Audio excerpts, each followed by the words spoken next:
بسم اللہ الرحمن الرحیم وَلَقَدْ يَسَّرْنَا الْقُرْآنَ لِلذِّكْرِ فَهَلْ مِن مُدَّكِرٍ۔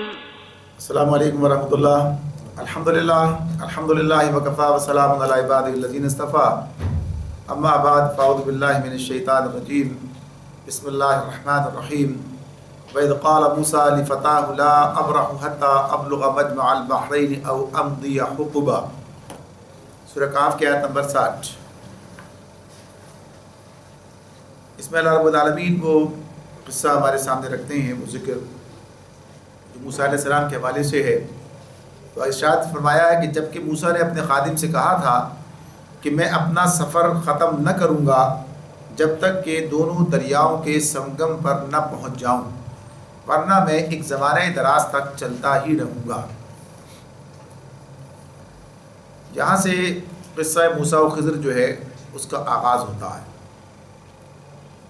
اور قصہ موسیٰ و خضر میں جو چیز ہمارے سامنے آتی ہے، اپنے مقام پر چیزیں آئیں گی،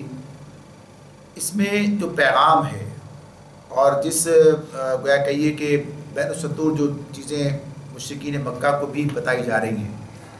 اور ہر دور کے انسانوں کے لیے بھی اس کے اندر رہنمائی موجود ہے، وہ یہ ہے کہ انسان اپنی ظاہر بھی نگاہوں سے، یعنی جو ظاہری طور پر جو چیزیں اس کے سامنے آتی ہیں انہی پر وہ مدار رکھتا ہے، انہی کے بنیاد پر نتائج وہ مرتب کرتا ہے، اور پھر اسی حوالے سے اس کے جذبات اور پھر اس کے معاملات اور اس پر پھر اس کا آگے کا رویہ سامنے آتا ہے۔ عام طور پر لوگ کہتے ہیں ہمارے یعنی اپنے آج کی زبان میں زمینی حقائق کیا ہیں؟ زمینی حقائق کی جب بات کرتے ہیں لوگ تو کہتے ہیں یعنی جو حالات نظر آ رہے ہیں، جو سامنے ہی بات ہوئی، اس طرح ہوئی، اس طرح ہوئی، اس پر رکھتے ہیں، بات کہتے ہیں۔ لیکن ہمارا معاملہ جو مسلمانوں کا ہے وہ اس کے ساتھ صرف اتنا نہیں ہے کہ وہ زمینی حقائق کی بات کرتے ہیں، بلکہ وہ اس کے ساتھ آسمانی حقائق کو بھی شامل کرتے ہیں۔ یعنی ایک مسلمان کا تجزیہ اور ایک غیر مسلم کا تجزیہ، دونوں میں بڑا نمایاں فرق ہونا چاہیے، ہوگا اگر وہ اسلام اور اس کی تعلیمات سے واقف ہے اور اپنے گویا کہیے کہ تمام معاملات کو اسی نقطۂ نظر سے دیکھتا اور سوچتا ہے۔ تو اس میں یہی چیزیں بتائی جا رہی ہیں کہ جو چیزیں بظاہر آپ کو نظر آتی ہیں ایک انداز سے، لیکن اس کے پیچھے کیا ہے یہ انسان نہیں جانتا ہے، نہیں سمجھتا ہے، اور وہ اسی جو ظاہر طور پر جو چیزیں نظر آ رہی ہوتی ہیں ان پر ہی وہ فیصلے کرنے لگتا ہے اور نتیجے صاحب جو سے نکالنے لگتا ہے۔ اللہ رب العالمین کی جو مصلحتیں ہیں جنہیں ملوز رکھ کر وہ کام کرتا ہے، یہ بظاہر ہر آدمی کے سامنے نہیں آتی۔ جب وہ دیکھتا ہے کہ ظالموں کا پھلنا پھولنا، بے گناہوں کا تکلیفوں میں مبتلا ہونا، نافرمانوں پر انعامات کی بارش اور فرما برداروں پر مصائب کا ہجوم، بدکاروں کا عیش اور نیکوکاروں کی خستہ حالی، یعنی سارے مناظر ہیں جو انسانوں کے سامنے آتے ہیں، سب چیزیں انسان دیکھ رہا ہوتا ہے۔ تو یہ چیزیں دیکھنے کے بعد، اور وہ لوگ جو اس کی اصل کہیے کہ تہ میں اس کی اصل کو بنیاد کو نہیں سمجھ رہے ہوتے ہیں، یا جن کے پاس جو اللہ رب العالمین کی مشیت اور اس کی رضا اور اس کا جو اپنا نظام ہے اس سے واقف نہیں ہوتے، تو پھر اس کی بنیاد پر وہ غلط نتیجے اخذ کرنے لگتے ہیں، یا ان کے درمیان غلط فہمیاں پیدا ہونے لگتی ہیں۔ اور اسی کے ساتھ ساتھ دوسری بات کیا ہوتی ہے، جو کافر ہیں، ظالم ہیں، وہ کیا سمجھتے ہیں، وہ کہتے ہیں یہاں کوئی نظام نہیں، یہ اندھیر نگری ہے یا چوپٹ راجا ہے، یعنی اس کا کوئی معاملہ نہیں ہے، یہ تو بس اس طرح کا معاملہ بس جو اس کا جو بس میں آئے وہ کام کرتا چلا جائے اور کوئی نتیجہ بھی نہیں نکلتا، کوئی پکڑ بھی نہیں ہے، بظاہر انہیں ایسا محسوس ہوتا ہے۔ اور جہاں دوسری طرف اہل ایمان ہے ان کا معاملہ بھی ہے کہ جب وہ یہ واقعات دیکھتے ہیں تو ان کے اندر بھی دل شکستگی پیدا ہو سکتی ہے۔ تو اللہ رب العالمین یہ بات بتا رہے ہیں، اس کے اندر یہ بات سمجھا رہے ہیں کہ اگر تم اپنے اس نقطۂ نظر تناظر طویل اگر یعنی زمانے کو دیکھو، پیچھے کی طرف جاؤ، تو اس میں بھی تمہیں نظر آئیں گے کہ آدمی سمجھ کچھ رہا تھا، نتیجہ کچھ اور نکل آیا۔ بظاہر ایک وقت میں ایک کامیاب ہوتا نظر آ رہا ہے، لیکن پتہ چلتا ہے اس کی وہی کامیابی اسے ناکامی کی طرف لے کر چلی جاتی ہے۔ یعنی یہ چیزیں سامنے آتی ہیں، جب وہ کام مکمل ہو جاتا ہے، اس کا نتیجہ جب سامنے آتا ہے تب پتہ چلتا ہے کہ حقیقت کیا تھی۔ یعنی جب کام مکمل ہو جائے اور اس کا نتیجہ سامنے آ جائے۔ اب فرعون کے گھر میں لے جا کر اللہ رب العالمین موسیٰ علیہ السلام کو پلوا رہے ہیں،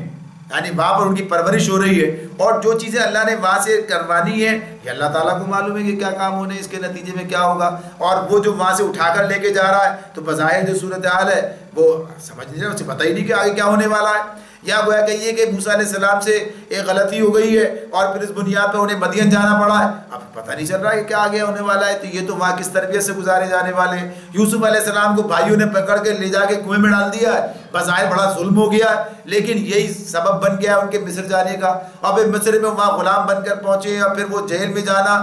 ہم دیکھیں آج کہہ رہے ہیں نا یہ بات کہ صاحب اس کے پیچھے تو یہ بات ہوئی ہے، اس تو سبب ذریعہ بن گیا، اور یہ نہ ہوتا تو پھر کیسے ایک معاملہ آگے بڑھتا۔ یہ جب کام مکمل ہو گیا تب ہماری سمجھ میں آ رہا ہے، لیکن جس وقت یہ معاملہ کیا جا رہا تھا اس وقت تو سب کیا کہیں گے،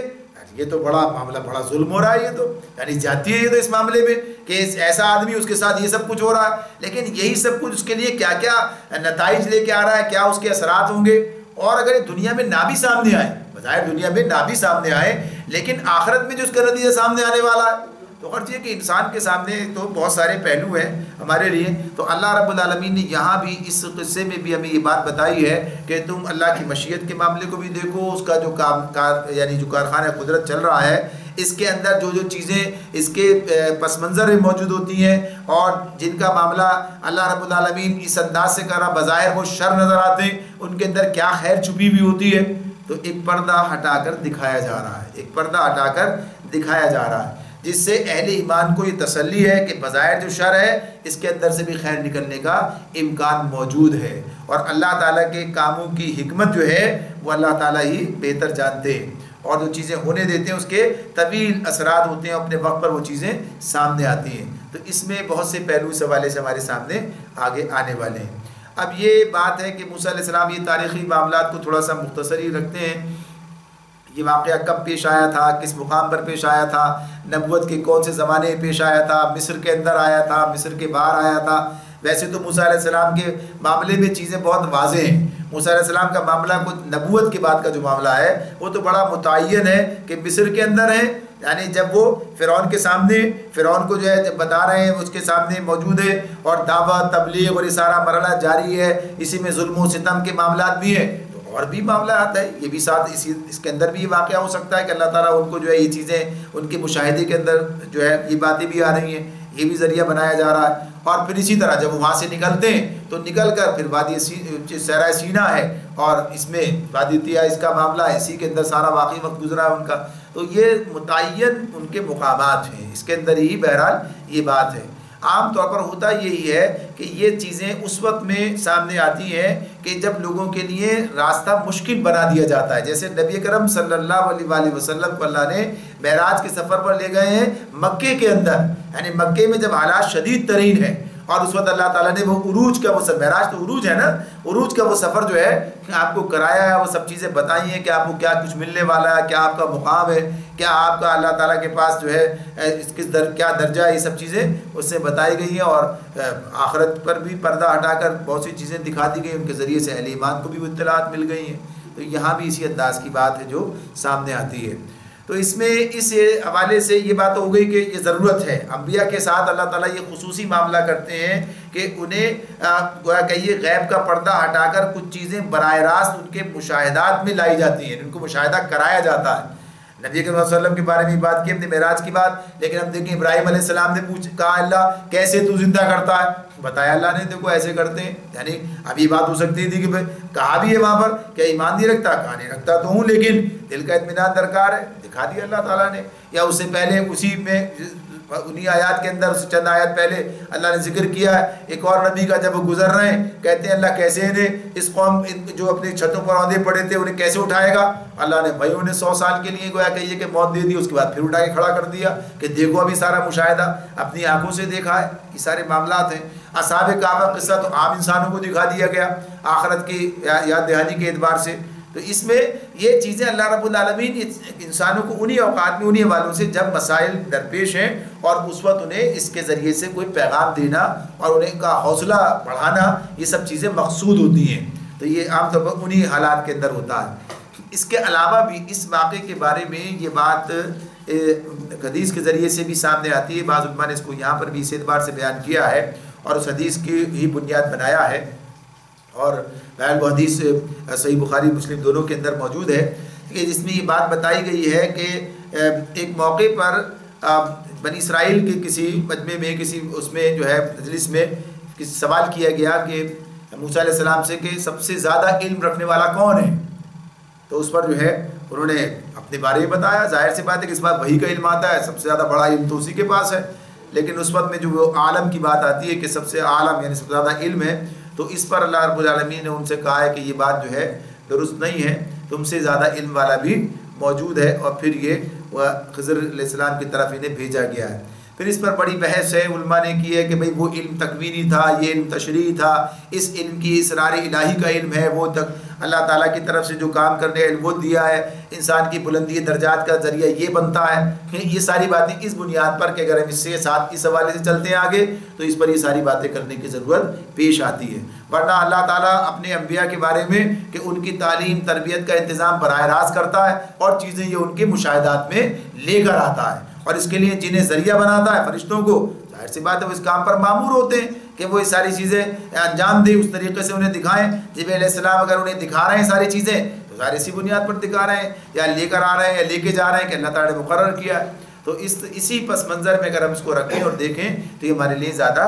آسان ہوتا ہے اور زیادہ ہماری ہدایت کے لیے ایک کہیے کہ رہنمائی کا ذریعہ بنتا ہے کہ اللہ تعالیٰ یہ انہیں ان حالات کے حوالے سے بتا رہے ہیں. تو یہ اب چلے ہیں آگے اسی یعنی شخص کی تلاش میں کہ اس کا اللہ تعالیٰ نے انہیں حکم دیا ہے, یعنی جو حدیث سے اور بین الستور بات پتہ چل رہی ہے کہ سفر پر ہیں اور اس سفر کے اندر جو ہے انہیں ایک خاص مقام تک جانا ہے. اس کے بارے میں کیا کہتے ہیں کہ میں چلتا رہوں گا. وَإِذْ قَالَ مُوسَىٰ لِفَتَاهُ, یعنی یہ نوجوان, یہ اس کے بارے میں کہا جوان کے بارے میں, جس سے خادم کا ترجمہ جس کے لیے کیا گیا ہے, ویسے اس کا مطلب جوان ہوتا ہے, یعنی وہ جو کہ ان کے خادم ہیں. اس کے بارے میں کہا گیا کہ یہ یوشع بن نون ہیں, ان کے بارے میں کہا گیا کہ اس وقت جو ان خادم ہیں یہ ان کے خلیفہ بھی بنے ہیں موسیٰ علیہ السلام کے بعد, تو یہ ان کے ساتھ ہیں. تو ان سے کہا کہ میں اس وقت تک چلتا رہوں گا یہاں تک کہ حتیٰ ابلغ مجمع البحرین, جب تک میں دو دریاؤں کے سنگم تک نہ پہنچ جاؤں. تو یہ جو دریاؤں مجمع البحرین کا جو معاملہ ہے, تو مجمع البحرین بہت سارے ہیں, یعنی ایک دو نہیں ہے کہ جہاں دو دریا آ کر ملتے ہیں یا دو سمندر آ کر وہاں مل جاتے ہیں, یعنی یہ آپس میں ملے ہوئے ہیں. تو اس کے متعدد مقامات ہیں, لیکن ظاہر سی بات ہے کہ اس سے مراد جہاں موسیٰ علیہ السلام رہے وہیں کے بارے میں بات ہوگی, یعنی اسی اعتبار سے بات ہوگی. تو اس پر بھی بہت سی باتیں ہیں کہ فلاں جگہ ہو سکتی ہے, فلاں مقام ہو سکتا ہے. اللہ تعالیٰ کہتے ہیں بس اس مقام پر تمہیں جانا ہے, یعنی اس مقام پر تمہیں اس شخص وہ ملے گا جس سے پاس تمہیں پہنچنا ہے, جس سے تمہیں یہ چیزیں جس کے ساتھ رہ کر تمہیں یہ سب چیزیں مشاہدات کرنے ہیں. تو اب یہ مجمع البحرین کی بات بتائی, اور اب یہ کہہ کے آ رہے ہیں کہ میں اس وقت تک چلتا رہوں گا جب تک کہ مجمع البحرین تک نہ پہنچ جاؤں, او امضی حقبہ, یعنی یا میں بس چلتا ہی رہوں گا طویل عرصے تک جب تک کہ میں اس مقام تک نہ پہنچ جاؤں, میں اپنا سفر ختم نہ کروں گا. تو یہ ذرا اپنے عزم کی بات ہے جس موقع پر وہ کہہ رہے ہیں. فلما بلغ مجمع بینہما نسی حوتہما فاتخذ سبیلہ فی البحر سربا. پس جب وہ ان کے سنگم پر پہنچے تو اپنی مچھلی سے غافل ہو گئے. یہ پیچھے والی آیت 60 تھی, ہم نے جو ابھی پڑھی تھی جہاں سے آغاز کیا ہے, اب یہ 61 والی آیت ہم پڑھ رہے ہیں. پس جب وہ ان کے سنگم پر پہنچے تو اپنی مچھلی سے غافل ہو گئے, اور وہ نکل کر اس طرح دریا میں چلی گئی جیسے کہ کوئی سرنگ لگی ہوئی ہو. اس سے یہ پتہ چلتا ہے, اس سے یہ بات معلوم ہوتی ہے, اور حدیث بھی اس کے حوالے سے موجود, اس میں بتایا گیا ہے یہ کہ انہیں جو نشانی بتائی گئی تھی کہ جہاں پر تمہاری منزل کہاں ہے, کہ یہ جو مچھلی تم نے اپنے ساتھ رکھی ہے, اپنی زنبیل میں مچھلی رکھنے کی بات ہے. اس پر بھی دو باتیں ہوئی ہیں. ایک یہ کہ بس یہ کہا تھا کہ مچھلی اپنے ساتھ رکھ لو, یہ مچھلی ظاہر ہے کہ مردہ ہے, جب یہ زندہ ہو کر اور پانی میں چلی جائے تو سمجھو یہی تمہارا منزل ہے, یہ مقام ہے جہاں تمہیں پہنچنا ہے, رکنا ہے. یہ بات بھی کہی ہے کہ یہ مچھلی ان کے لیے زاد راہ کے طور پر تھی, اور اسی میں سے یعنی بھنی ہوئی مچھلی تھی, اور اسی میں سے یہ کھا رہے تھے. آدھی مچھلی کھائی جا چکی تھی, آدھی مچھلی باقی تھی, تو اسی حال کے اندر وہ بہرحال چلی گئی ہے. لیکن یہ بات یہاں پر ہمارے سامنے ہے کہ جب وہ اپنے, اللہ تعالیٰ فرماتے ہیں جب وہ ان کے سنگم پر پہنچے تو اپنے مچھلی سے غافل ہو گئے, اور بالکل اس طرح دریا میں نکل کر چلی گئی جیسے کوئی سرنگ لگی ہو. یہاں صرف بات اتنی ہے کہ مچھلی تھی اور وہ نکل گئی, خود بخود چلی گئی. اب یہ جو کیفیت ہے یہ بتائی گئی کہ یہ ہے مقام تمہارے پہنچنے کا، یعنی اس جگہ پر جب پہنچو گے تو یہ اس کی علامت ہے، یہاں پر تمہیں رکنا ہے۔ ظاہر سی بات ہے کہ بعض اوقات تو چیزیں اس طرح کی ہوتی ہیں کہ جس کا یعنی آج کے معاملے میں فلاں جگہ پر آپ پہنچ جائیں، فلاں اسٹاپ پہ پہنچ جائیں، فلاں اس مقام پر پہنچ جائیں، فلاں پہاڑ پہ پہنچ جائیں، ایسا بھی ہو سکتا تھا، یہ چیزیں بھی ہو سکتی ہیں، اللہ تعالیٰ اس طرح بھی کام کرا سکتے ہیں، اور یہ بھی کہ یہ اس انداز کو اختیار کیا جائے جس میں انسان کو اپنی منزل کا پتہ نہیں ہے، چلتے چلے جا رہے، کب یہ وقت آئے، کب یہ مقام آئے، اب یہ پتہ نہیں کون سے مقام پر جا کے کام ہونا ہے، یعنی اس معاملے میں اب یہ کہا جب یہ ہوگا تو اس میں کیا انسان ہم وقت ہوشیار بھی رہتا ہے کہ یہ مقام کب آ جائے گا، یعنی اس معاملے میں کہ اب یہ جو ہے جگہ کا نام نہیں پتہ، متعین نہیں ہے، بس اتنا بتا دیا مجمع البحرین ہے، یہ بتا دیا، صرف اتنی بات ہو گئی، اور آگے کہہ دیا کہ اس کی علامت یہ ہوگی کہ مچھلی نکل کے چلی جائے گی، یہ بات بتا دی گئی تھی۔ اور ہوا یہ کہ جب وہ مقام آیا تو کیا بنا، فلما جاوز قال لفتاه آتنا غداءنا لقد لقينا من سفرنا هذا نصبا۔ آگے جا کر موسیٰ علیہ السلام نے اپنے خادم سے کہا لاؤ ہمارا ناشتہ، آج کے اس سفر میں تو ہم بری طرح سے تھک گئے ہیں، یعنی اب یہ اس مرحلے کے اندر آ کر ہی بات ہو رہی ہے۔ اب اس میں یہ کہتے ہیں قال ارأيت اذ اوينا الى الصخرة فاني نسيت الحوت وما انسانيه الا الشيطان ان اذكره واتخذ سبيله في البحر عجبا۔ خادم نے کہا آپ نے دیکھا یہ کیا ہوا، جب ہم اس چٹان کے پاس ٹھہرے ہوئے تھے اس وقت مجھے مچھلی کا خیال نہ رہا، اور شیطان نے مجھ کو ایسا غافل کر دیا کہ میں اس کا ذکر کرنا یعنی آپ سے کرنا بھول گیا۔ مچھلی تو عجیب طریقے سے نکل کر دریا میں چلی گئی، یہ بات اب بتا رہے ہیں۔ اب اس کے اندر بھی بات ہوئی ہے، وہ روایات کے والے سے جو بات آتی ہے کہ ایک دن ایک رات کا سفر آگے کیا جا چکا تھا، یعنی اس مقام سے اتنا آگے نکل گئے تھے، اب پھر واپس پلٹنے کی بات ہوئی۔ یہ بھی اس پر کہا ہے مفسرین نے کہ یہ جو تھکن کی بات ہے کہ جب منزل سے آگے نکلے تو تھکن ہوئی ہے، ورنہ جہاں تک پہنچنا تھا وہاں تک کا یہ کیفیت ان کی نہیں تھی۔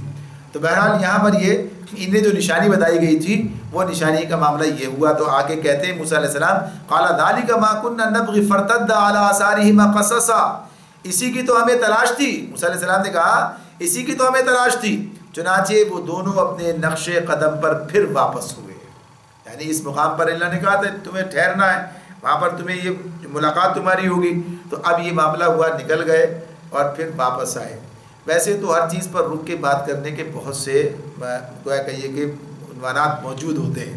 یعنی اب اسی کے اندر بتایا نہیں ہے کب ہوگا، یہ وقت کب آئے، جیسے بات تھی کہ منزل کا پتہ بتا، ایسے بتا دیا فلاں جگہ پر جا کے 10 کوس پر تمہیں یہ جگہ ملے گی، اتنے فاصلہ طے کرو گے تو 3 دن چلتے رہو، پھر اللہ تعالیٰ آسان کر کے بھی بتا سکتے ہیں، اگر نام پتہ بھی اس طرح رکھے نہ ہو لوگوں نے جگہوں کے تو بھی ہو سکتا ہے، اور براہ راست وہاں لا کے بھی ملا سکتے ہیں، لیکن ایسا نہیں کیا، بالکل عام انداز سے اور بالکل جس میں انسان کو چوکس رہنا، اپنی منزل پر آگے بڑھنا ہے۔ پھر یہاں یہ بھی بتایا ذرا سا معاملہ ہوا پتہ چلا کہ آگے نکل گئے، یہ سب چیزیں تو ہر چیز کے رہنمائی کے بہت سے پہلو انسان کے لیے نکلتے ہیں، اگر وہ دیکھنا چاہے تو اس سے اللہ تعالیٰ ہمیں بتا رہے ہوتے ہیں۔ تو اب یہ واپس پلٹے، چلو نکل گئے، اب ایسا نہیں اب تو چلو وقت نکل گیا، پھر واپس پلٹ کر اسی مقام پر آئے ہیں۔ تو جب یہ وہاں پر آئے فوجدا عبدا من عبادنا آتیناہ رحمتا من عندنا وعلمناہ من لدنا علما۔ چنانچہ وہ دونوں اپنے نقش قدم پر پھر واپس ہوئے، اور وہاں انہوں نے ہمارے بندوں میں سے ایک بندے کو پایا جسے ہم نے اپنی رحمت سے نوازا تھا اور اپنی طرف سے ایک خاص علم عطا کیا تھا۔ اب یہ بات جو اس میں ہمارے سامنے ہے، اب یہ جیسا اس کا نام تو اس میں نہیں لکھا ہے اللہ تعالیٰ نے کس بندے کو، بلکہ کیا کہا ہے اپنے بندوں میں سے ایک بندے کو پایا۔ اللہ کے بندے سبھی ہیں، ساری اللہ کے بندے ہیں، اور ساری مخلوقات ہی اللہ کے بندگی کرنے والی ہے، تو اس اعتبار سے یہ نام اس کے لیے بھی ہے، لیکن یہ بات یہاں پر جو رجل کا لفظ آئے گا آگے اس کی بات آئے گی اس میں، تو یہاں تو عبد من عبادنا کی بات اللہ تعالیٰ کرتے ہیں، صرف اتنی کہ اپنے ہمارے بندوں میں سے ایک بندے کو پایا، آتیناہ رحمتا من عندنا، جسے ہم نے اپنی رحمت سے نوازا تھا، وعلمناہ من لدنا علما، اور اپنی طرف سے ایک خاص علم عطا کیا تھا۔ یہ اللہ رب العالمین جو ہے یہ بتا رہے ہیں کہ خاص علم جو ہے انہیں عطا کیا تھا۔ اب یہ جو خاص علم کی بات ہے کہ یہ خاص علم عطا کیا تھا اپنی طرف سے، اب اس معاملے میں اب یہ جس طرح یہ لفظ ہے جس میں کہا گیا کہ من لدن علما، تو لوگوں نے اس کا نام رکھا علم لدنی، یعنی یہ ایسا علم جو خود ایسے حاصل ہوتا ہے، اور یہ تو بڑا کوئی خاص علم ہوتا ہے، اس کا معاملہ تو اسی اعتبار سے ہے، اور جسے یہ علم حاصل ہوتا ہے اس کا معاملہ اس طرح کا ہوتا ہے، اور یہ کوئی الگ علم ہوتا ہے، اور پھر وہ طریقات اور شریعت کے مقابلے میں اور دیگر چیزیں بھی، حالانکہ یہ چیزیں اپنی جگہ پر صحیح بنیادوں پر بھی موجود رہی ہیں، لوگوں نے اس پر بھی بات کی ہے، لیکن اسی سے پھر یہاں سے بہت ساری چیزیں نکالی ہیں اس قصے سے، کہ اس اعتبار سے دیکھو یہ تو شریعت کے پابند نہیں رہے، انہوں نے جو کام آگے سامنے آئیں گے اس میں تو ایک خاص علم کے ذریعے سے کام کیا گیا ہے، جس کا پتہ جو ہے خود صاحب شریعت تو موسیٰ علیہ السلام ہے، صاحب شریعت جو ہے یعنی رسول ہیں، وہ اللہ کی طرف سے انہیں شریعت ملی ہوئی ہے، تو اس اعتبار سے یہ ان کے مقابلے میں اب وہ علم لدنی جو ہے اس کے وہاں ان کو اس کے علم کو سکھایا جا رہا ہے، حالانکہ بات وہی ہے کہ یہ اللہ تعالیٰ انہیں دکھا رہے ہیں، یہ دیکھو ایسے ہوتا ہے ہمارا کام۔ ظاہر سی بات ہے جو فرشتے اللہ کا پیغام لے کر آتے ہیں ان کے پاس پہلے سے موجود ہوتا ہے، اگر کوئی کہے کہ بھئی یہ ان کے استاد ہیں اور یہ انہیں سکھا رہے ہیں اور یہ معاملہ اسی اعتبار سے ہے، تو یہ بات اس طرح نہیں ہوگی، وہ اللہ تعالیٰ کی طرف سے مقرر کردہ ہیں کہ ان کا کام ہے کہ یہ پہنچائے۔ اللہ تعالیٰ نے سورہ حدید میں کہا ہے کہ ہم رسولوں کو منتخب کرتے ہیں انسانوں میں سے بھی اور فرشتوں میں سے بھی، اللہ تعالیٰ یہ بات کہتے ہیں فرشتوں میں سے بھی، تو ان کا کام بھی یہ کام ہے، انسانوں کا پاس جو فرشتے اللہ رسول بناتے ہیں انسانوں کے اندر ہی کام کرتے ہیں کہ انہیں ہدایت پہنچائیں، اللہ کی بات پہنچائیں، اور وہ جو ہیں وہ انسانوں تک پہنچ رہے ہوتے ہیں، اور جو کام اللہ انہیں دیتے ہیں وہ کرتے ہیں۔ تو یہاں پر اس بات کو آگے چل کے ہم کرتے ہیں، بندوں میں سے بندے کی جو بات ہے کہ اس سے کیا مراد ہے، تو یہاں پر علم کی بات بھی اسی اعتبار سے ہے کہ اللہ رب العالمین نے انہیں اپنی طرف سے علم عطا فرمایا تھا، جس کی بنیاد پر یہ جو کام انہوں نے انجام دیے اس علم کی بنیاد پر دیے، اور وہ تکوینی احکامات کی بات آئے گی آگے۔ قال له موسیٰ هل اتبعک علی ان تعلمنی مما علمت رشدا، موسیٰ علیہ السلام نے ان سے کہا کیا میں آپ کے ساتھ رہ سکتا ہوں، کیا میں آپ کے ساتھ رہ سکتا ہوں تاکہ آپ مجھے بھی اس دانش کی تعلیم دیں جو آپ کو سکھائی گئی ہے۔ قال انک لن تستطیع معی صبرا، انہوں نے جواب دیا آپ میرے ساتھ صبر نہیں کر سکتے، آپ میرے ساتھ صبر نہیں کر سکتے۔ وکیف تصبر علی ما لم تحط به خبرا، اور جس چیز کی آپ کو خبر نہ ہو آخر آپ اس پر صبر کر بھی کیسے سکتے ہیں، یعنی ابھی دونوں چیزیں ایک ساتھ بیان کی ہیں یہاں پر، یہ بات کہ آپ صبر نہیں کر سکتے، دوسری بات کیا بتائیے آخر جس چیز کی آپ کو خبر نہ ہو تو آپ اس پر صبر کر بھی کیسے سکتے ہیں۔ اب اس کا معاملہ بھی، اس پر بھی بڑی طویل بات ہو سکتی ہے کہ آدمی اس پر دیکھے اس معاملے میں کہ یہ کون سی بات ہے جس کا خبر نہ ہو، ایسی بہت سی باتیں ہمیں خبر نہیں ہوتی اور ہمیں کرنا پڑتا ہے صبر اس کے اوپر، بنیادی طور پر کہ اس کی جو لاجک ہے، اس کی جو کہیے تعویل ہے، کس بنیاد پر ہی کام کیا جا رہا ہے، یعنی بظاہر اس کا جو ہے معاملہ انسان کے سامنے اس طرح کا ہے کہ ایک کام ہو رہا ہے اور وہ کام درست نہیں ہو رہا، جیسے آگے بات آئے گی، تو اس بات پر اس کے لیے رکنا اور اس بات کو گوارا کرنا مشکل بن جاتا ہے۔ یہ الگ بات ہے کہ جب اللہ کے رسول کو خود اللہ کی طرف سے یہ بتایا گیا ہے کہ آپ جائیے اور وہاں جا کر مشاہدہ کیجئے، تو یہ پتہ چل رہا ہے کہ یہ تو انتظام اللہ کے کام غلط نہیں ہوگا یہ اس معاملے میں، لیکن یہ بات پھر بھی اس اعتبار سے یہ چیز ان کے سامنے تو آ جاتی ہے تو پھر صبر نہیں کر پاتے ہیں، تو اسی لیے انہوں نے کہا کہ آپ صبر نہیں کر سکیں گے، اور صبر کیسے کریں گے آپ جبکہ آپ کو اس چیز کی خبر ہی نہ ہو، اس کی وجہ ہی پتہ نہ ہو، تو کیسے کر سکتے ہیں، تو اس اعتبار سے بات ہے، اس کو بھی آگے دیکھیں گے۔ قال ستجدنی انشاءاللہ صابرا ولا عاصی لک امرا، موسیٰ علیہ السلام نے کہا انشاءاللہ آپ مجھے صابر پائیں گے اور میں کسی معاملے میں آپ کی نافرمانی نہیں کروں گا۔ یہ کس بنیاد پر بات ہو رہی ہے؟ ایسے نہیں کوئی آدمی مل گیا کہ راہ چلتے ہوئے اور اس کے ساتھ اسے یہ معاملہ کیا جا رہا ہے، اللہ کی طرف سے بھیجا گیا ہے، اللہ تعالیٰ نے بھیجا ہے، اور یہاں ان سے ملنا جو ہے اسی بنیاد پر ہے، تو کہا کہ وہاں جا کر وہاں دیکھنا ہے یہ، تو لہذا اس بنیاد پر اعتماد کے ساتھ کہتے ہیں ٹھیک ہے نہیں کروں گا نافرمانی، جیسے کہ آپ کے ساتھ رہوں گا۔ پھر آگے فرمایا قال فإن اتبعتنی فلا تسألنی عن شيء حتى أحدث لك منه ذکرا، تو خضر علیہ السلام نے ان سے کہا کہ اچھا اگر آپ میرے ساتھ چلتے ہیں تو مجھ سے کوئی بات نہ پوچھیں جب تک کہ میں خود اس کا آپ سے ذکر نہ کروں، یہ شرط لگا دی۔ فانطلقا حتى اذا ركب في السفينة خرقها قال اخرقتها لتغرق اهلها لقد جئت شيئا امرا، اب وہ دونوں روانہ ہوئے، یہاں تک کہ جب وہ ایک کشتی میں سوار ہو گئے تو اس شخص نے کشتی میں شگاف ڈال دیا، کشتی میں شگاف ڈال دیا۔ موسیٰ علیہ السلام نے کہا کہ آپ نے اس میں شگاف ڈال دیا تاکہ سب کشتی والوں کو ڈبو دیں، یہ تو آپ نے ایک سخت حرکت کر ڈالی، یہ تو آپ نے ایک سخت حرکت کر ڈالی، غلط کام، ایک بڑا مشکل کام آپ نے کر ڈالا ہے۔ اب اس معاملے میں یہ بات ہے کہ وہی جب وہ درس حدیث کی طرف جاتے ہیں تو اسے پتہ چلتا ہے کہ کلاڑی کے ذریعے سے ایک تختہ ہی نکال دیا تھا، لیکن یہاں پر معاملہ یہ چیز بات آ رہی سامنے کہ سوراخ کر دیا تھا۔ بہرحال کشتی کے اندر سوراخ ہو تب بھی کشتی کا وہ نکال دیا جائے، تب بھی اس کے اندر عیب، کشتی کا تو معاملہ یہی ہے کہ ڈوب جائے گی، تو کہتے بھی ہیں کہ یہ تو آپ نے تاکہ سب کشتی والوں کو ڈبو دیں، لیکن یہ بات ہمارے سامنے کہ بہرحال کشتی ڈوبی نہیں ہے، یہ اللہ کا الگ انتظام ہے۔ کشتی ڈوبی یہ کام تو انہوں نے کر دیا ہے، یعنی کشتی کو عیب دار کر دیا ہے، یہ کام انہوں نے کیا ہے، اور تو اس اعتبار سے جو ہے یہ کام کہ یہ تو آپ نے غلط کام کیا، کسی کی ملکیت اس کے اندر آپ نے یہ کام کیا ہے۔ اب اس پر اور بھی بات کی، مفسرین نے یہ بات کی ہے کہ جناب یہ انہوں نے وہ ان کو پہچانتے تھے تو بغیر اجرت کے بٹھا لیا تھا، ایسے ہی کہا آپ کو تو ایسے ہی بٹھا لیا، مفت میں بٹھایا اور آپ نے یہ کام کر ڈالا۔ اگر پیسے لے کے بٹھایا تب بھی یہ کام نہیں کر سکتے، تب بھی جو ہے معاملہ کیا ہے کہ یہ چیز جس کی ہے اس کی چیز کو نقصان پہنچانا غلط بات ہے۔ جیسے کہتے ہیں نا وہ آپ پہلے چلتی تھی بسیں، عملی بسیں، ان کے اندر جو ہے وہ پیچھے ٹکٹ کے پیچھے لکھا ہوتا تھا یہ قومی امانت ہے، ان کو نقصان پہنچانا جو ہے غیر اخلاقی حرکت ہے، یہ قانونی جرم بھی ہے۔ تو ویسے بھی بات یہ کہ غیر اخلاقی اور قانونی جرم کے طور پر آدمی کہتا ہے کسی کی ملکیت کو نقصان پہنچانا درست نہیں ہے، تو اب یہ اس اعتبار سے شریعت اس کے اوپر اپنا حکم لگاتی ہے کہ آپ کسی کی چیز کو نقصان نہیں پہنچا سکتے۔ اب اس پر جب انہوں نے یہ کہا موسیٰ علیہ السلام نے، تو اب انہوں نے کہا قال الم اقل انک لن تستطيع معي صبرا، انہوں نے کہا میں نے تم سے کہا نہ تھا کہ تم میرے ساتھ صبر نہیں کر سکتے۔ جن کے پاس پہنچے، جو صاحب ملے انہیں، جن کا نام خضر کہا جا رہا ہے، وہ کہتے ہیں کہ میں نے تم سے کہا نہ تھا کہ تم میرے ساتھ صبر نہیں کر سکتے۔ قال لا تؤاخذني بما نسيت ولا ترهقني من امري يسرا، فوراً موسیٰ علیہ السلام نے بھول چوک پر مجھے نہ پکڑیے، میرے معاملے میں آپ ذرا سختی سے کام نہ لیں، یعنی فوراً انہوں نے اپنی معذرت پیش کر دی۔ یہ نہیں کہا کہ اب یہ پہلے سے جواب تو دو بھائی،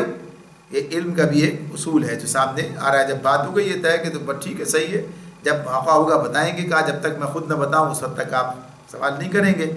تو یہ بات جو ہے اب انہوں نے سوال کیا ہے، تب اس پر کہا کہ ٹھیک ہے غلطی ہو، جیسے احساس دلایا اپنے وعدے کا، ان کے وعدے کا، کہا کہ ہاں یہ مجھ سے بھول ہو گئی، اب مجھے بھول چوک پر نہ پکڑیے، میرے معاملے میں آپ ذرا سختی سے کام نہ لیں۔ فانطلقا، پھر چلے، حتی اذا لقی غلاما فقتلہ قال اقتلت نفسا زکیۃ بغیر نفس لقد جئت شیئا نکرا، پھر وہ دونوں چلے یہاں تک کہ ان کو ایک لڑکا ملا اور اس شخص نے اسے قتل کر دیا۔ موسیٰ علیہ السلام نے پھر کہا آپ نے بے گناہ کی جان لے لی، حالانکہ اس نے کسی کا خون نہ کیا تھا، یہ کام تو آپ نے بہت ہی برا کیا، یعنی وہ کام تو پھر بھی غنیمت تھا، یعنی کچھ اس کی بات اتنی نہیں تھی جتنی اب ایک آدمی ایک لڑکے کو جو ہے قتل کر دیا، تو کیا کہتے ہیں نفس زکیہ، نفسا زکیۃ بغیر نفس، پاکیزہ نفس ہے بغیر کسی، یعنی اس کے کوئی قتل بھی اس نے نہیں کیا تھا، نہ اس نے کسی کا خون کیا تھا، آپ نے اس کی جان لے لی ہے، یہ کیا کام کیا؟ تو اس کے بارے میں آتا ہے کہ یہ نابالغ بچہ، پھر آگے بات آ رہی ہے اس کی۔ تو اب یہ انہوں نے فوراً یہ کہا کہ تو آپ نے بہت ہی برا کام کیا،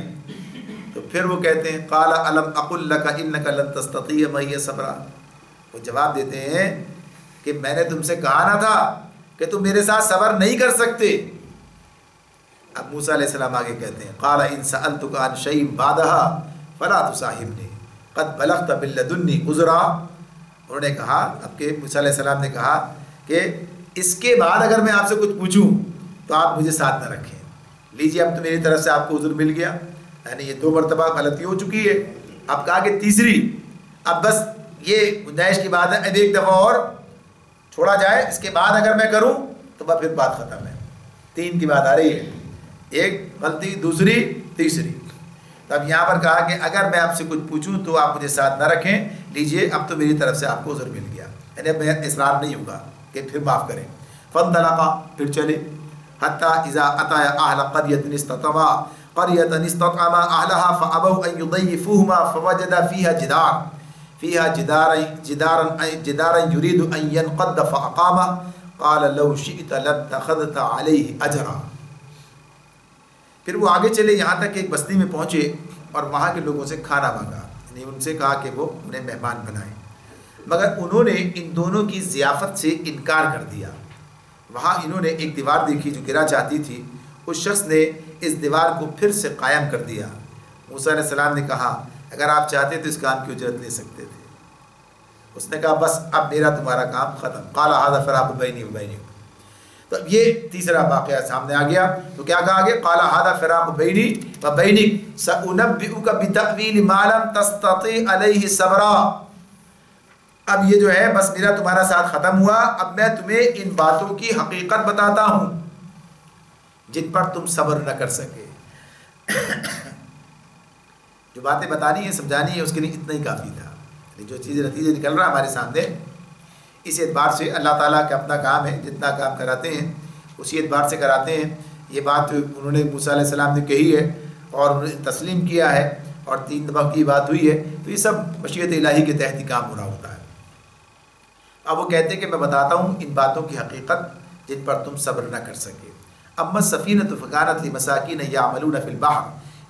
فاردت ان اعیبها وکان وراءهم ملک یاخذ کل سفینۃ غصبا.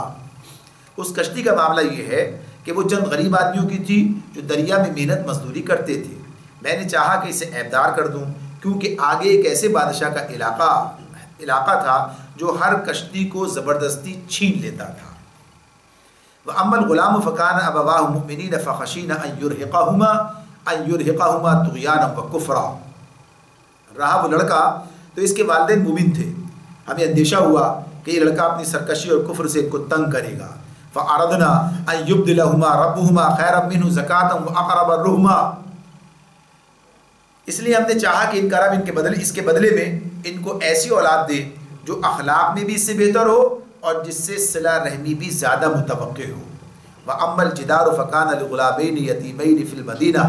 الْمَدِينَةِ وَكَانَ تَحْتَهُ كَنْزٌ لَهُمَا وَكَانَ أَبُوهُمَا صَالِحًا فَأَرَادَ رَبُّكَ أَن يَبْلُغَا أَشُدَّهُمَا وَيَسْتَخْرِجَا كَنْزَهُمَا رَحْمَةً مِّن رَّبِّكَ وَمَا فَعَلْتُهُ عَنْ أَمْرِي ذَلِكَ تَأْوِيلُ مَا لَمْ تَسْطِع عَلَيْهِ صَبْرًا. اور اس دیوار کا معاملہ یہ ہے کہ وہ 2 یتیم لڑکوں کی ہے جو اس شہر میں رہتے ہیں. اس دیوار کے نیچے ان بچوں کے لیے خزانہ مدفون ہے اور ان کا باپ ایک نیک آدمی تھا. اس لیے تمہارے رب نے چاہا کہ یہ دونوں بچے بالغ ہوں اور اپنا خزانہ نکال لیں. یہ تمہارے رب کی رحمت کی بنا پر کیا گیا ہے. میں نے کچھ اپنے اختیار سے نہیں کر دیا ہے. یہ ہے حقیقت ان باتوں کی جن پر تم صبر نہ کر سکے. اب یہ 3 باتیں ایک ساتھ ہمارے سامنے آ گئیں کہ اس اعتبار سے انہوں نے یہ بات وضاحت کر دی کہ یہ جو باتیں جن پر آپ صبر نہیں کر سکے ان کی حقیقت کیا تھی. اب حقیقت تو اب آ رہی نا سامنے موسیٰ علیہ السلام کے. اس سے پہلے تو نہیں پتہ. یہ جب وہ کشتی خراب کی ہے تو اب تو ظاہر سی بات ہے کہ یہ معاملہ اس وقت سامنے نہیں ہے کہ اس کشتی خراب کرنے کا پیچھے اس کا یعنی مقصد کیا ہے, پس منظر اس کا کیا ہے, کس لیے کام کیا گیا ہے اور اس کی تہ میں کیا چیز ہے. یہ شر نہیں بلکہ خیر اس کے ذریعے سے نکل رہی ہے ان کے لیے, جن کی کشتی ہے ان کے لیے. تو اب یہ معاملہ اس اعتبار سے سامنے آتا ہے. اب اس میں پہلے جو بات ہے یعنی ان چیزوں پر بات کی جائے یا اس اعتبار سے بات کر لی جائے جیسا کہ نفی میں اس پر نقل کیا, پہلے بات اس پر ہی کی گئی ہے کہ یہ جو کام انہوں نے کیے ہیں اس کام کی بنیاد کیا ہے. یعنی پہلا کام اس کا معاملہ تو اس اعتبار سے ہے کہ کسی کی چیز کو خراب کر دینا, یہ شریعت اسے ایک جرم قرار دیتی ہے. قتل تو ایک بہت ہی بڑا جرم ہے, شریعت اسے کہتی ہے کہ یہ جرم ہے. تو یہ کام بھی اپنی جگہ پر ایک جرم کی حیثیت سے شریعت سے ٹکراتا ہے. تیسرے کام کی بات یہ ہے بنیاد ٹھیک ہے کسی کی دیوار تعمیر کر دینا, اس میں کوئی مسئلہ, شریعت رکاوٹ نہیں ڈالتی ہے. لیکن 2 کام تو ایسے ہیں کہ جن کا براہ راست شریعت سے متصادم ہونا واضح ہے. اب یہ معاملہ کہ کسی آدمی کا یہ کام کرنا اور اس بنیاد پر کرنا کہ یہ کام جو ہے اسے اللہ تعالیٰ نے کرنے کا حکم دیا ہے. اب اس میں ایک بات جن لوگوں نے اس بات کو اس طرح سے لیا کہ یہ کام اللہ تعالیٰ نے کرنے کا حکم دیا تو یہ کہا کہ یا تو یہ خود نبی ہیں, یعنی یہ خضر علیہ السلام خود نبی ہیں, یا ان کے زمانے میں ان کے ساتھ کوئی نبی ہے جس نے انہیں یہ بات بتائی ہے, ورنہ نبی کے بغیر تو کوئی بات نہیں ہو سکتی.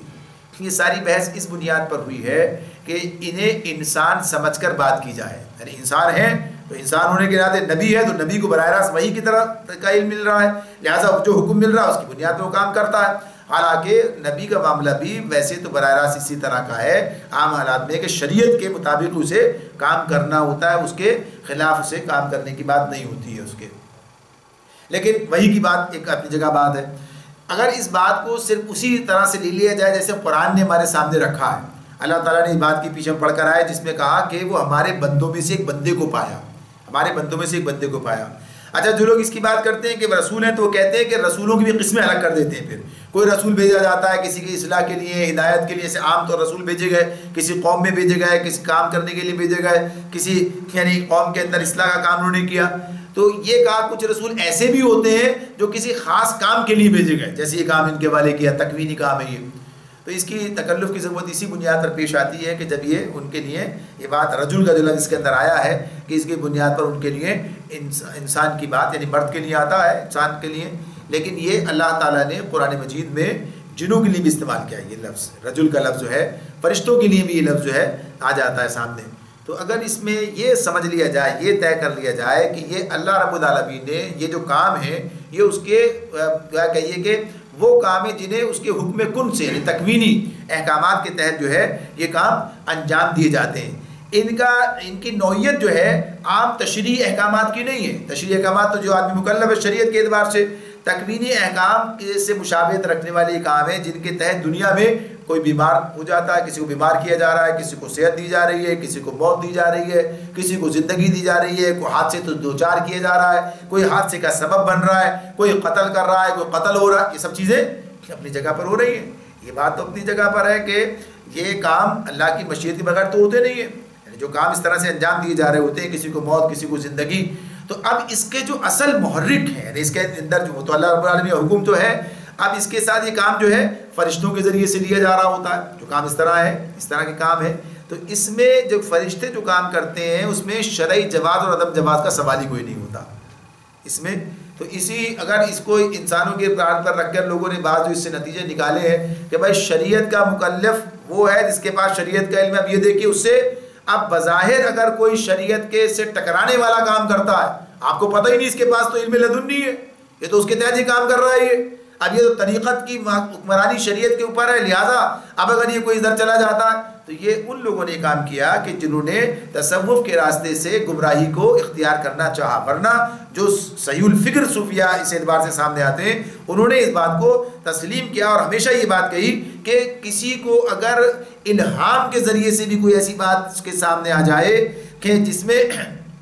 کسی غلط کام کی اسے تعلیم دی جا رہی ہو اور حکم اسے مل رہا ہو اور جو شریعت سے ٹکرانے والا ہو، لہذا اس کام پر عمل نہیں کیا جائے گا۔ تو ایسے بلکہ کہتے ہیں کہ اہل تصوف کے نزدیک انہوں نے اس کو لکھا ہے، علامہ آلوسی کے حوالے سے بہت سے وہ دیے ہیں ان افراد کے نام کے جنہوں نے اس کے بارے میں بات کی ہے اکابر صوفیہ نے کہ ہاں ایسے کوئی کسی چیز پر بھی عمل درآمد نہیں کیا جا سکتا کہ جو شریعت سے ٹکرانے والا حکم ہے اور کسی بھی بنیاد پر کہ بھائی طریقت کا راستہ یہ ہے، تو یہ کام نہیں ہے۔ بلکہ نہ تو ان کے جسے صاحب الہام کہتے ہیں نا، الہام مجھ پر ہوا یا اس نے کسی اور کو بتایا، تو یہ سب چیزیں شریعت جو ہے ان کو کوئی مقامی حیثیت سے نہیں دیتی کہ اس کی بنیاد پر کوئی کام شریعت سے خلاف جو ہے وہ کیا جائے۔ اب اگر کوئی یہ کہتا ہے مجھے الہام ہوا ہے کہ نماز پڑھنی چاہیے تو اس سے الہام کی کوئی انکار نہیں، کچھ نہیں ہے، بس ٹھیک ہے پڑھے، آپ بھی پڑھے، ہم بھی پڑھتے ہیں یہ، لیکن وہ کہے کہ بھئی یہ الہام ہوا ہے کہ آپ کی فجر کی نماز معاف کر دی گئی ہے، آپ نے بہت نمازیں پڑھ لی اور آپ کا اتنا بڑا کام ہو چکا ہے اب تک، اتنا آپ کا جو ہے بھر چکا ہے آپ کا حساب کا دفتر جو ہے نیکیوں سے کہ اب آپ کو ضرورت ہی نہیں ہے آگے، تو یہ حماقت کا کام ہوگا۔ یعنی ایسی کسی بات پر کوئی سمجھدار آدمی کبھی بھی یقین نہیں کرے گا، نہ مانے گا اس بات کو۔ تو غرض یہ کہ اس کی بات اس اعتبار سے کہ اگر تو اس میں جو چیزیں سامنے آ گئی ہیں کہ انہیں جو احکامات ملے اور جو کام انہوں نے کیے ہیں وہ اسی بنیاد پر کہ یہ اللہ کے تکوینی احکامات کے انجام دہی کے لیے مامور ہیں، یعنی یہ معاملہ ان کے ساتھ اس اعتبار سے زیادہ کوئی سوال ہی پیدا نہیں ہوتا انہوں نے کام کیوں کیا۔ اب اس کی تہ میں جو ہے وہ بتایا جا رہا ہے کہ یہ بحث کا معاملہ ہی نہیں ہے کہ کون ہے، لیکن چونکہ اس پر طویل بحثیں ہیں اس لیے بات اتنی یہاں پر آئی ہے، ورنہ یہاں جو پیغام ہے وہ کیا ہے؟ پیغام یہ کہ دیکھو ہماری جو حکمتیں اور مصلحتیں کیا کیا ہیں، یہ پردہ ہٹاؤ، دیکھو کیا بظاہر ایک کام ایسا نظر آتا ہے اور اس کے پیچھے جو نتائج ہیں وہ کتنے عمدہ اعلیٰ ہیں کہ آگے کیا ہونے والا ہے۔ تو ان کی کشتی کو یعنی کشتی کا عیبدار ہو جانا زیادہ بہتر ہے یا کشتی کا چھن جانا؟ تو ظاہر سی بات ہے کہ چھن جانے کے مقابلے میں تو اب اسی اعتبار سے اللہ تعالیٰ اب ایک بات کیا ہوئی ہے، اب اس میں یہ بھی دیکھتے جائیں ساتھ ساتھ کیا کہا کہ یہ جو کشتی کا معاملہ ہے کس کا؟ اما سفینۃ فکانت لمساکین، مساکین کی بات ہو رہی ہے، کس کی ہے یہ؟ مساکین کی ہے۔ مسکین کی مدد کون کر رہا ہے؟ اللہ کر رہا ہے، مسکین. اب یہاں یہ نہیں کہ بھئی یہ بڑا بادشاہ آدمی ہے، اس کو بادشاہوں کی تو بڑا بادشاہ تو وہ ہے جو غاصب کے چھین رہا ہے، تو یہ کیا مسکین ہے. تو اب مسکین کے لیے بھی کیا اس کے لیے بھی کام. اب وہ کہتے ہیں نا کہ بھائی غریبی میں آٹا گیلا ہو گیا، یار تو غریبی میں ہوا ہے تو سوچو کسی بڑی مصیبت سے بچایا ہوگا. یعنی اس کے اندر بھی یار اس کے اب یہ کیا ہے ہمارے ذاتی تو اب یہ ہے لیکن کر رہے ہیں. اب اس تکلیف کے ذریعے ایک بڑی تکلیف سے تمہیں بچا لیا. دنیا کے اندر تو کام کر کے آخرت میں نتیجہ پانا ہے اس کا. تو اس میں یہ بظاہر اللہ تعالیٰ نے ان کے ساتھ مدد کا معاملہ کیا ہے. اب وہ لڑکی کی بات ہے، تو اب لڑکے کے معاملے میں کیا بات آ رہی ہے سامنے. دونوں واقعات کے اندر ایک خاص چیز جو ہے جس میں گویا کہیے کہ دونوں کے اندر مماثل ہے، کامن ہے. وہ کیا چیز ہے؟ رہا وہ لڑکا تو اس کے والدین مومن تھے، اس کے والدین مومن ہیں یہاں. اور وہ تیسرے کی بات جو آ رہی ہے کہ جس کا خزانہ مدفون ہے، اس کے بارے میں کیا کہا؟ اس کا وکانہ ابوہما صالحا، اس کا باپ ایک نیک آدمی تھا. یہ تو باپ کی نیکی کا نتیجہ کہاں تک آ رہا ہے؟ اولاد تک آ رہا ہے. یہاں پر دوسرے میں پہلے میں کیا بات جا رہی ہے؟ بات جو اگر وہ نیک ہے تو اولاد کے شر سے، یعنی جو اس کا اندیشہ ہے کہ یہ اسے شر نقصان پہنچائے گا اسے، یہ واضح تو میں بات ہے نا. کہتے ہیں کہ یہ جو ہے اس کا معاملہ کہ اپنی سرکشی و کفر سے ان کو تنگ کرے گا، لہذا واپس لے لیا ہے. اب بظاہر تو یہ لگ رہا ہے کہ یار یہ واپس لے لیا، یہ تو بڑا ظلم ہو گیا، ایک ہی اور اسے بھی واپس لے لیا. تو یہ معاملہ تو آدمی کی سمجھ میں نہیں آ رہا ہے. لیکن پتہ اسے ہے جس نے سارا نظام بنایا ہے، اس نے کہ آپ کو کس مشکل سے بچا لیا ہے. اگر کوئی چیز آپ سے لے لی ہے تو آپ کو کس مشکل سے بچایا ہے یہ اللہ ہی جانتا ہے. تو اس میں راضی برضا